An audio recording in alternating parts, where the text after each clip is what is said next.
मैं वासु से प्यार करती थी, पर वह गरीब था, इसलिए मेरे घर वाले मेरी शादी किसी अमीर परिवार में करने लगे तो मैंने भागकर वासु से शादी कर ली। हम दोनों एक साथ गरीबी में भी बहुत खुश थे। जब हमारा एक बेटा हुआ था और फिर एक दिन मुझे खबर आई कि वासु की मृत्यु हो गई है, मैं बच्चों को लेकर वापस आ गई तो घर वालों ने मुझे स्वीकार नहीं किया। यूं ही 2 साल बीत गए और मैं बेटे को लेकर लोगों के घरों में झाड़ू बर्तन का काम करने लगी। जहाँ काम करती थी आज वहाँ पर पार्टी थी, क्योंकि बड़े मालिक 2 साल के बाद दुबई से हिंदुस्तान आ रहे थे। जब मैंने उस मालिक को देखा था तो जिस्म मेरा कांपने लगा था, क्योंकि वासु को अपने सामने देखकर तो मेरे पैरों के नीचे से जमीन खिसक गई थी। मेरी आंखों के सामने अंधेरा छाने लगा था। मैं सोच रही थी कैसे मुमकिन हो सकता था, वासु तो मर चुका था, फिर ये आदमी भी मुझे वासु जैसा ही क्यों लग रहा था। मैंने अपनी उखड़ती हुई सांसों पर काबू पाने की कोशिश की थी। चुप से नजरें झुकाकर रसोई की तरफ बढ़ गई थी, मगर मेरा दिल बुरी तरह से धड़क रहा था। दिमाग भी उलझ गया था। जब बड़े मालिक अंदर दाखिल हुए तो पूरे बंगले में हलचल सी मच गई। सभी नौकर साफ सफाई में लगे हुए थे, लेकिन मुझे उस वक्त काम का होश ही कहाँ था। मैं तो बस खुद को छुपाने की एक नाकाम कोशिश कर रही थी। फिर एक पल के लिए हिम्मत करके उस तरफ झांका तो मेरी नजरें उस आदमी से मिली जिससे मैं खुद को छुपाती फिर रही थी। उसने भी मुझे देख लिया था तो उसकी आंखों में भी एक उलझन उभर रही थी। मैं एक बड़ी दुविधा में पड़ गई थी। आखिर ये कैसे मुमकिन था। मेरा दिल अब चीख चीख कर मुझे किसी और तरफ ले जा रहा था, मगर मैं अपने दिमाग से लड़ रही थी कि नहीं, मैं तो खुद उसकी मौत की खबर सुनी थी, मगर वह आदमी था तो बिल्कुल वासु की तरह ही, जिसको मैंने खो दिया था। वह भी मुझे देखकर कुछ पल के लिए रुक सा गया था, मगर फिर आगे बढ़कर अचानक होश में आई तो रसोई से एक नौकरानी की आवाज आ रही थी जो मुझे बुला रही थी।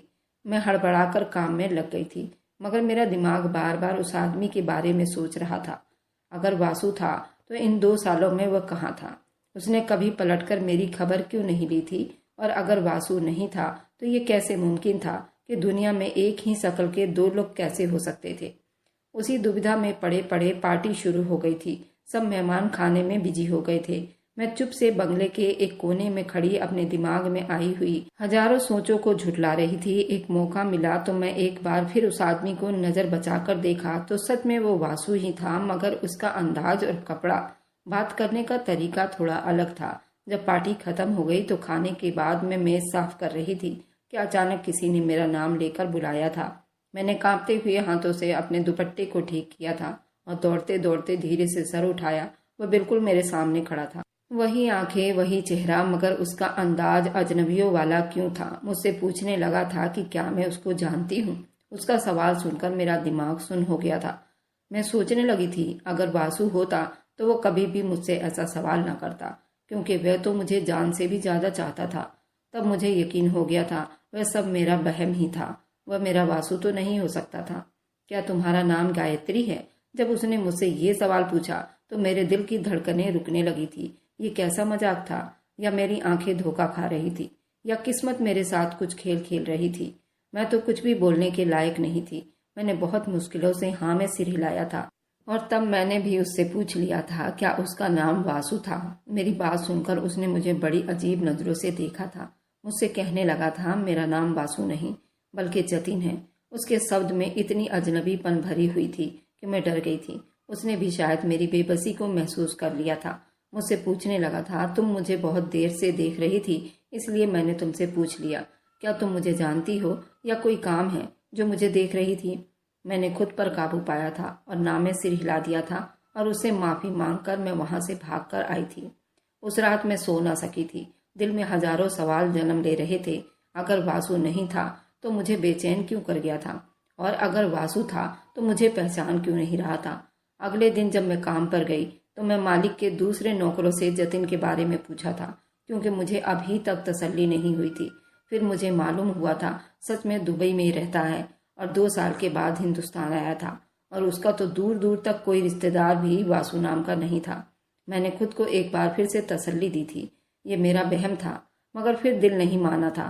उस आदमी को देखकर मुझे अपना वासु क्यों याद आया था।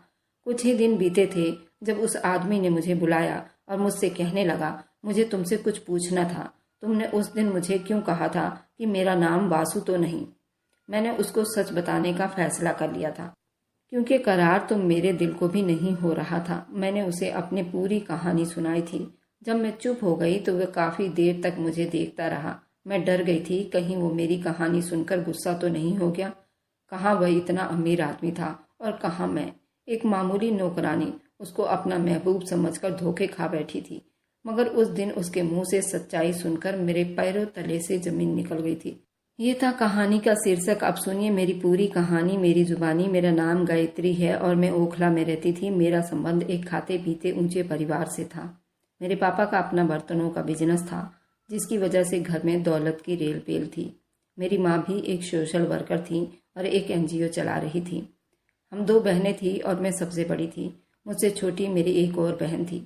पापा चाहते थे उनका एक और बेटा होता जो उनका बिजनेस संभालता, मगर किस्मत की करनी ऐसी थी, जब से माँ ने हम दोनों जुड़वा बहनों को पैदा किया था, माँ अब तीसरा बच्चा जन्म नहीं दे सकती थी। वह दोबारा माँ बनने की ताकत खो चुकी थी, जिसका उनको खुद भी बहुत दुख हुआ था। पापा के पास रुपए पैसे की कोई कमी नहीं थी, इसलिए उन्होंने हर मुमकिन कोशिश की थी। वे माँ का इलाज करवा रहे थे ताकि उनको एक और बेटा मिल सके, मगर उनके इतने हाथ पैर मारने के बाद भी ऐसा मुमकिन ही नहीं हो सका था। पापा माँ को हर अच्छे से अच्छे डॉक्टर के पास इलाज के लिए ले गए थे, मगर हर तरफ उनको ना सुनने को मिला था। उन्होंने अपनी औलाद की इच्छा पूरा करने के लिए एक लड़के को गोद लेना चाहते थे, मगर माँ ने इस बात से साफ मना कर दिया था कि वह किसी भी बच्चे को अपनी औलाद समझकर नहीं पाल सकेंगी। माँ ने कहा था ये बहुत हिम्मत और हौसला वाला काम था, किसी के बच्चे को अपना बच्चा समझकर प्यार देना, और वह ऐसी हिम्मत नहीं कर सकती थी, क्योंकि हम दोनों बहनों से बहुत प्यार करती थीं और उनको डर था कहीं ऐसा ना हो कि हमारी वजह से किसी दिन वे गोद लिए बच्चे के साथ कोई नाइंसाफी ना कर बैठे। इस बात पर माँ और पापा की काफ़ी बहस होती रही, मगर जीत मेरी मम्मी की ही हुई थी, क्योंकि वह भी अपनी बात में बिल्कुल अटल थी और पापा को मजबूरन अपने बेटे की इच्छा को दिल में ही दबाकर रखना पड़ा। उन्होंने अपने बेटे वाली इच्छा को छोड़ दी थी, लेकिन वे तब से ही ये इरादा कर चुके थे कि वो मुझे ही अपना बेटा बनाएंगे और अपना सारा बिजनेस मेरे और मेरी बहन के नाम करेंगे। इसलिए उन्होंने बचपन से ही मुझे और मेरी बहन को बहुत प्यार से पाला था। मेरी हर बात को उन्होंने सबसे पहले माना था। पापा ने हम दोनों बहनों को बहुत ध्यान से और हर पढ़ाई पूरी करवाई थी, क्योंकि मैं ही तो थी जिसने कामयाब होकर उनका बिजनेस संभालने के साथ साथ और ज़्यादा फैलाना भी था। मुझे भी इस बात पर बहुत गुमान महसूस होता था। सबसे ज़्यादा मुझसे प्यार करते थे और मुझे ही ज़्यादा अहमियत देते थे। इसी वजह से पापा मुझे शुरू से ही अपने साथ बिजनेस मीटिंग पर ले जाना शुरू कर दिया था। वह मुझे छोटी छोटी चीज़ें सिखाते थे, जैसे कि बिजनेस की समस्याएं कैसे तय की जाती है, मार्केट के उतार चढ़ाव पर नज़र कैसे रखी जाती है और किस तरह एक अच्छा बिजनेसमैन बना जाता है। मैंने बचपन से ही उनकी बातों पर गौर करना शुरू कर दिया था, और जब मैंने ग्रेजुएशन पूरी कर ली तो पापा ने मुझे बिजनेस स्टडी करने के लिए जर्मनी भेज दिया था। मैं बिजनेस के बारे में और ज़्यादा जानकारी हासिल कर सकूं।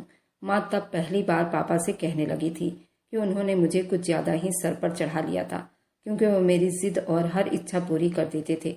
माँ का ख्याल था कि मेरी पढ़ाई पूरी होने के बाद वे आम लड़कियों की तरह मेरी भी शादी कर देंगी, मुझे अपने घर का कर देंगी। मगर पापा तो मेरे बारे में कुछ और ही सोच कर बैठे थे। वो मुझे एक अच्छा बिजनेसमैन बनाना चाहते थे। मैं भी उनका सपना और उनकी इच्छा पूरी करने के लिए दिल से मेहनत कर रही थी, मगर मैं नहीं जानती थी कि पापा अपनी इच्छा में इस हद तक डूब जाएंगे कि उनको मेरी अपनी जिंदगी की खुशी का भी कोई परवाह नहीं करेंगे। इस बात का अंदाजा होते होते मुझे बहुत देर हो गई थी। काश मुझे इस बात का अंदाजा पहले हो जाता।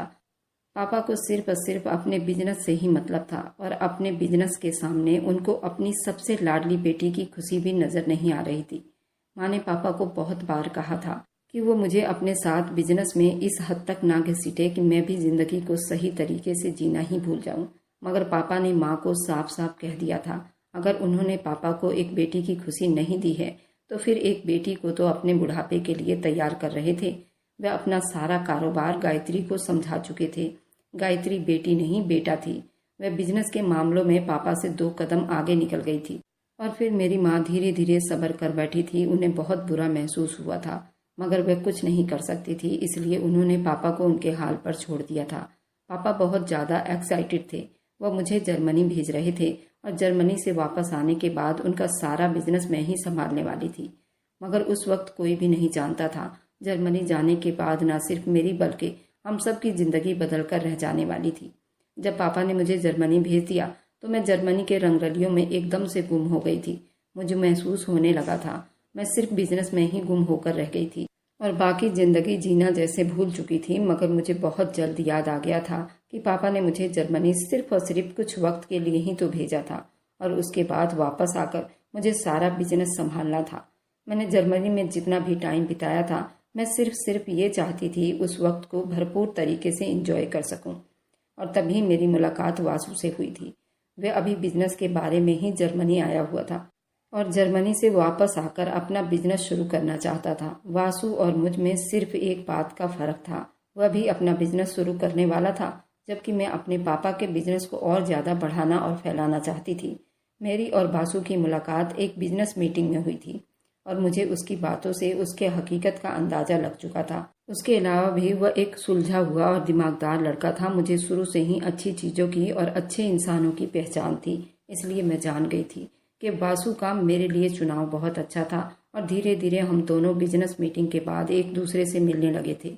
उसी बीच हमारी दोस्ती हो गई थी। तब वासु ने मुझे अपने बारे में सब कुछ बताया था। वह एक गरीब घर का एक आम सा लड़का था, जबकि वो मुझे तो आम बिल्कुल भी नहीं लग रहा था। मेरे लिए तो वो बहुत खास बन गया था और मुझे उसके साथ टाइम बिताना बहुत अच्छा लगने लगा था। वासु अपनी माँ का इकलौता सहारा था और वह अपने पैरों पर खड़ा होकर खुद कुछ अच्छा करना चाहता था। इसलिए वह जर्मनी से बिजनेस की डिग्री लेने आया था, मगर मेरा दिल चुरा ले गया था। हम दोनों ने जर्मनी में जो दिन साथ में बिताई थी वह मेरी जिंदगी का सबसे खूबसूरत शाम था। मैं वासु की मोहब्बत में इस हद तक गिरफ्तार हो चुकी थी कि उसके बगैर जिंदगी बिताना मैं सोच भी नहीं सकती थी। इसलिए मैं अपना इरादा कर लिया था कि जब मैं हिंदुस्तान वापस आऊंगी तो मम्मी पापा से वासु के बारे में बात करूंगी ताकि वो मेरी शादी वासु से कर दे। मुझे पूरा भरोसा था पापा को वासु पसंद आएगा, क्योंकि वह एक बेहद इंटेलिजेंट लड़का था और मैं जानती थी कि वो बहुत जल्द एक कामयाब बिजनेसमैन भी बन सकता था। और ये सब देखते हुए पापा को हमारे रिश्ते पर कोई ऐतराज नहीं होना चाहिए था। मगर मैं पापा के बारे में गलत समझ रही थी। इस बात का अंदाजा मुझे उस वक्त हुआ था जब मैंने पापा से वासु के बारे में बात की थी। मैंने पापा को वासु के बारे में, उसकी फैमिली के बारे में और उसके बिजनेस प्लानिंग के बारे में सब कुछ बता दिया था। मुझे लगा था पापा वासु के बारे में उसकी बिजनेस करने की इच्छा को सुनकर बहुत खुश होंगे और मेरी पसंद की तारीफ करेंगे। मगर पापा तो वासु के बारे में सुनकर एकदम से भड़क उठे थे और मुझसे कहने लगे, क्या मुझे पूरी दुनिया में वही गरीब लड़का मिला था मोहब्बत करने के लिए? मुझे पहले तो यकीन नहीं हुआ था कि पापा वासु के बारे में ऐसा कुछ कह सकते थे, मगर जब मुझे अंदाजा हो गया कि उनके सामने सबसे बड़ा फर्क ये था कि वासु के बैकग्राउंड से हमारा बैकग्राउंड मैच नहीं हो रहा था। वह एक छोटे और मिडिल परिवार का आम सा लड़का था। उन्होंने वासु से मिलने तक से भी मना कर दिया था। मैंने पापा को समझाने की बहुत कोशिश की थी। वासु एक अच्छा और दिमागदार लड़का है। उन सबसे बढ़कर वह मुझसे टूटकर मोहब्बत करता है, मेरे साथ अपनी सारी जिंदगी बिताने वाला है। मगर पापा ने भी मेरा मुंह ये कहकर बंद कर दिया कि उन्होंने अपनी सारी जिंदगी मुझे बिजनेसमैन बनाने में बिता दिया और मैं एक आम से लड़के से प्यार करके उनका कारोबार चौपट कर दूंगी। मैं अपने ससुराल जाकर बैठ जाऊंगी, बिजनेस का भूल जाऊंगी, अपना घर बसाऊंगी। पापा ये कभी नहीं चाहते थे और एक दिन मैं उनके सामने किसी आम से लड़के को लाकर खड़ा कर दूंगी। मैंने पापा को हर तरह से यकीन दिलाने की कोशिश की। मैं उनके बिजनेस को जरूर संभालूंगी, बल्कि मेरे साथ साथ वासु भी उनके बिजनेस को फैलाने में मेरी मदद करेगा। हम कम टाइम में ज्यादा प्रॉफिट कमा सकेंगे। मगर मेरी ये बात सुनते ही पापा ने मुझे एक जोरदार थप्पड़ मारा। मैंने ऐसा सोचने की हिम्मत भी कैसे कर सकती थी। वह एक मिडिल क्लास लड़का था और पापा ने अभी तक उसकी शक्ल भी नहीं देखी थी, न कभी देखने की इच्छा रखते थे। मुझे तो यकीन ही नहीं हुआ था पापा इतनी सी बात के लिए मुझ पर थप्पड़ उठा देंगे। उन्होंने तो सारी जिंदगी कभी मुझसे ऊंची आवाज में बात तक नहीं की थी और जब मैं उनके सामने अपनी पसंद के बारे में बताया तो उनको फैमिली बैकग्राउंड याद आ गया था। उनको तो सिर्फ और सिर्फ इस बात की परवाह थी कि लोग क्या कहेंगे कि मैंने एक गरीब लड़की के साथ शादी कर ली थी। उस वक्त मम्मी ने भी पापा को बहुत समझाया था वह मेरी बात मान ले, क्योंकि मम्मी जानती थी अगर पापा जिद कर सकते थे तो मैं भी उनकी ही बेटी थी, सबसे लाडली थी। मेरा गुस्सा और जिद उनसे भी 2 कदम आगे था, पर पापा अपनी बात पर अड़े थे। अगर मुझे वासु के साथ जिंदगी बितानी थी तो मुझे उनका लाइफ स्टाइल छोड़ना ही था। ये बात सुनकर तो मैं बिल्कुल सुन्न हो गई थी। उनके कहने का मतलब तो साफ था कि वो मुझे सीधा सीधा अपनी जिंदगी और घर से निकालकर बाहर कर रहे थे। क्योंकि वासु को तो मैं किसी हाल भी छोड़ नहीं सकती थी। वासु ही तो था जिसके साथ रहकर मैंने जीना सीखा था। वही तो था जिसने मुझे बताया था कि जिंदगी में और भी बहुत से रंग होते हैं जिनको हम अपनी मर्जी से जहाँ चाहे भर सकते हैं। अगर वो मेरी जिंदगी में नहीं आता तो मेरी जिंदगी तो बिजनेस की फाइलों में ही उलझ कर रह जाती। मेरे लिए बहुत मुश्किल था। मैं अपने पापा को छोड़ नहीं सकती थी जिन्होंने मुझे जिंदगी में आगे बढ़ना सिखाया था, मगर दूसरी तरफ वासु भी तो था जिसने मुझे जिंदगी को जीना सिखाया था।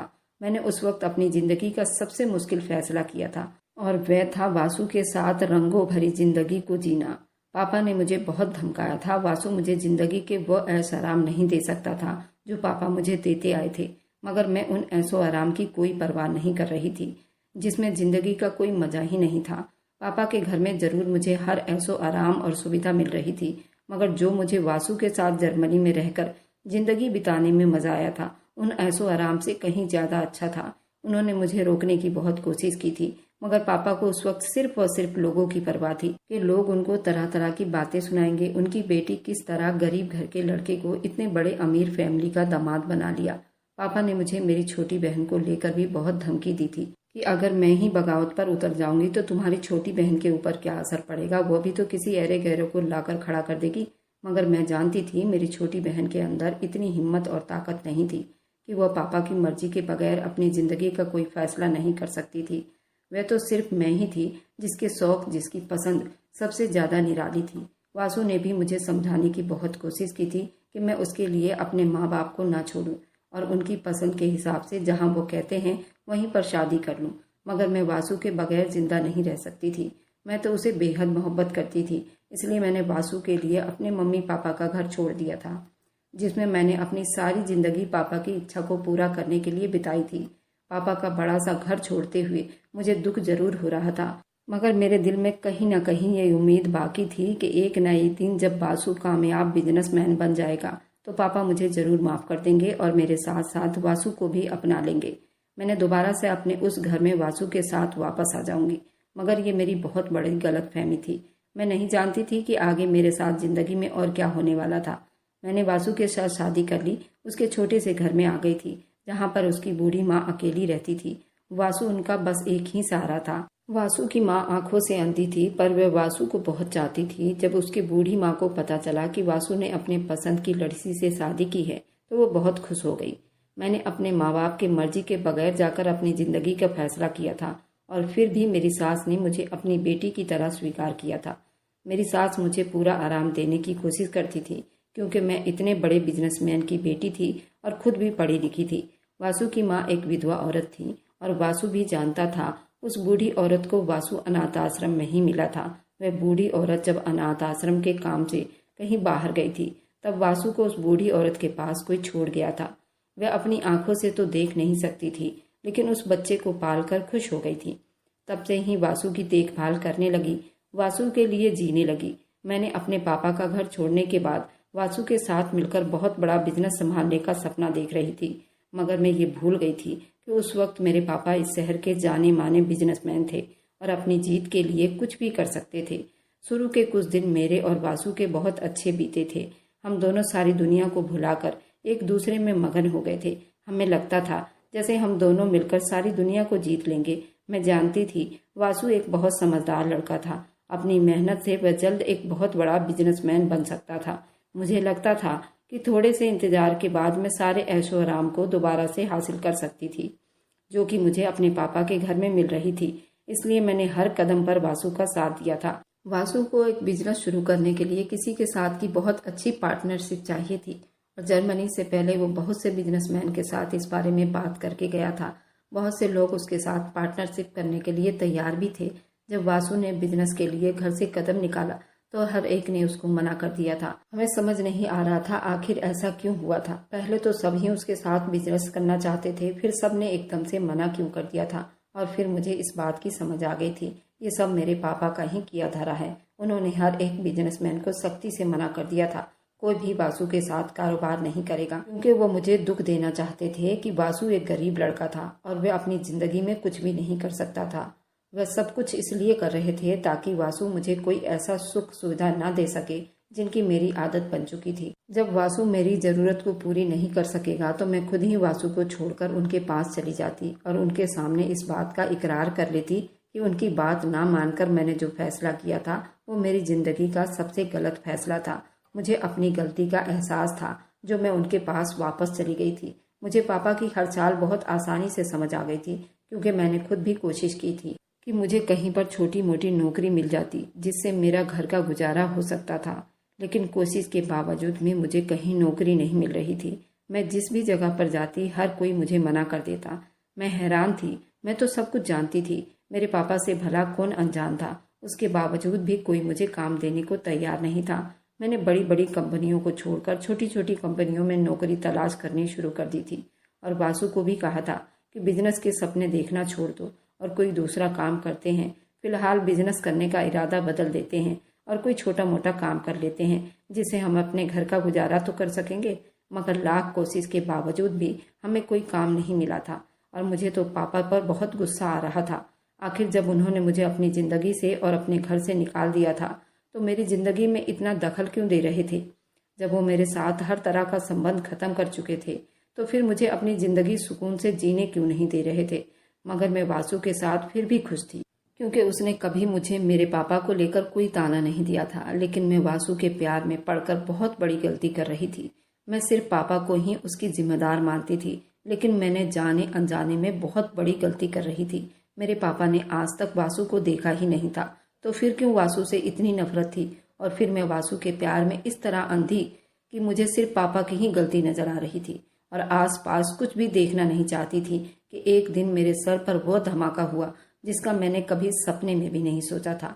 वैसे तो वासु मेरे सामने सब कुछ करता था जो मैं उससे कहती थी। उसके साथ ही मुझे भी उसके सिवा और कुछ नहीं चाहिए था। हमारी जिंदगी खुशियों से भरी हुई थी। बेशक हमारे हालात दिन ब दिन खराब होते जा रहे थे, मगर हम एक दूसरे के साथ बहुत खुश थे।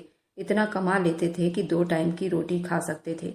तभी मेरी जिंदगी में एक नई खुशी मिल गई थी। जब शादी के 1 साल के बाद हम दोनों खुशी से फूले नहीं समा रहे थे, क्योंकि मैं माँ बनने वाली थी। उस नन्ही सी हनी को पाकर मैं और वासु बहुत खुश थे।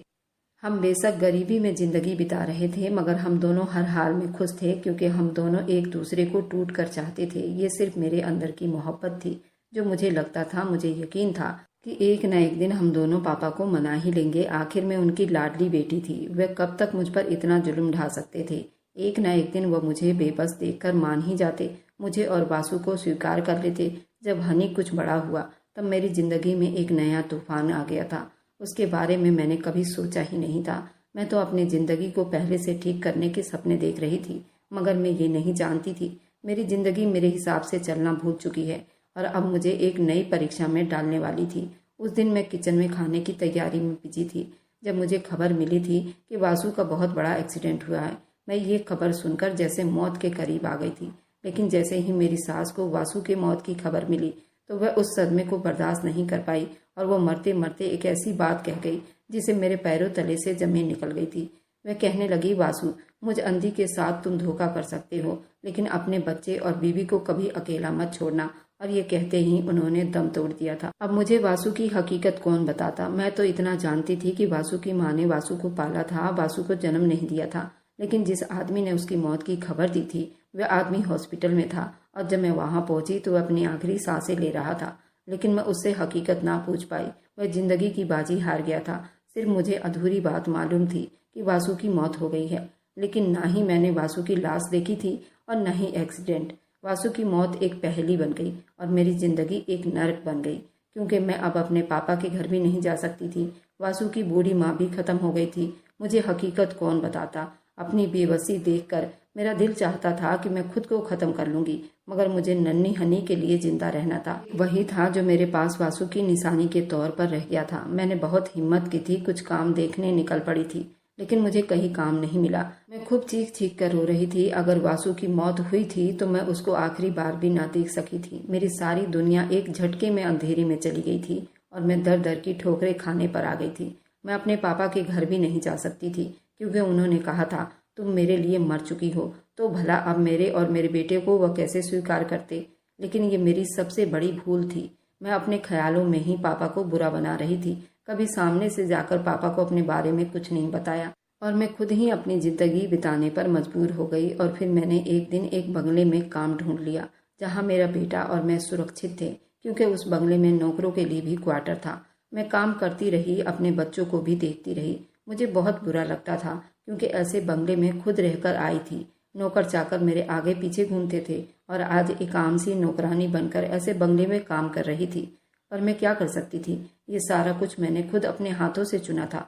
वासु के साथ जिंदगी बिताना तो मेरा अपना सपना था, लेकिन मुझे क्या पता था वासु मुझे 2 साल के अंदर ही छोड़कर भगवान को प्यारा हो जाएगा। और जब उस दिन मैंने उस बंगले में वासु को देखा तो मेरे पैरों तले से जमीन निकल गई थी। वासु भी मुझे देखकर घबरा गया था और उसके चेहरे पर कई लकीरें खींची थी। वासु तो ये सोच रहा था कि मेरे मरने की खबर सुनकर मैं मर जाऊंगी, लेकिन वासु को ये नहीं पता था मैं तो हनी और वासु के लिए ही जिंदा थी। वासु ने ही ये सारा जाल बिछाया था, क्योंकि वासु हर पल मेरे पापा के लिए मेरे कानों में जहर घोलता रहता था। क्योंकि वासु को जब मैं हिंदुस्तान लेकर आई थी तब उसकी नज़र मेरी बहन ऊषा पर पड़ गई थी। ऊषा मुझसे ज़्यादा खूबसूरत थी, क्योंकि ऊषा ने कभी बाहर की दुनिया नहीं देखी थी। और जब मैंने वासु के साथ शादी कर ली और उस घर से अलग हो गई तो वासु को इससे अच्छा मौका और कोई नहीं मिला था। और वासु मेरी बहन के लिए मेरे पापा से मिला, और पहले ही वो बिजनेस के बारे में अच्छे से जानता था।